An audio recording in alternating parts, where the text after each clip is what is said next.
In the last few months, there's been a change in the most popular breeds that's been registered with the Kennel Club. So up until recently, it was the Labrador, and recently it's now changed to French Bulldog. So we are seeing many more French Bulldogs.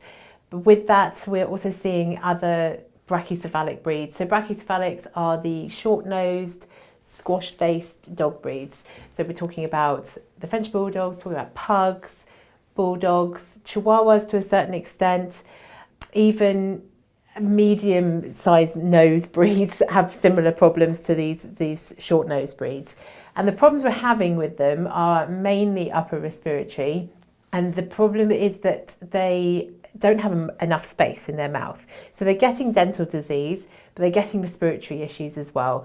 They have elongated soft palates, which means the soft part at the top of your mouth is too long and it hangs down at the back of your mouth.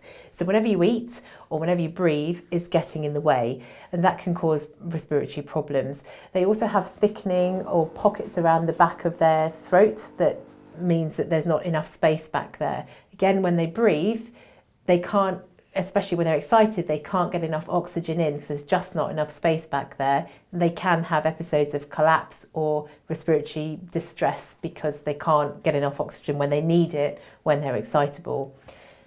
They also are more at risk of getting foreign bodies in their eyes or around their nose because they haven't got that long, nice nose to protect them from.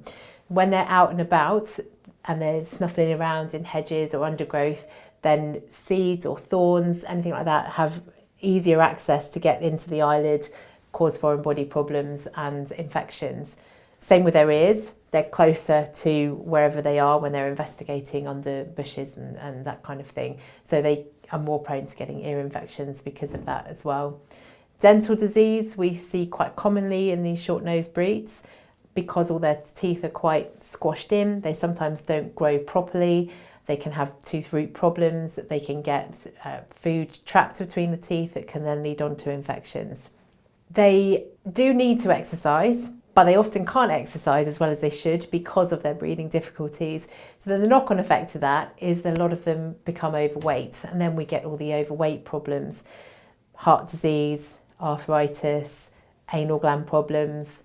When they're carrying too much weight on their back legs in particular, because they're very short, a lot of these breeds, their limbs can't cope. And so the arthritic changes and the injuries that they can have to their ligaments and to their patellas in particular are quite pronounced, and they do happen quite commonly.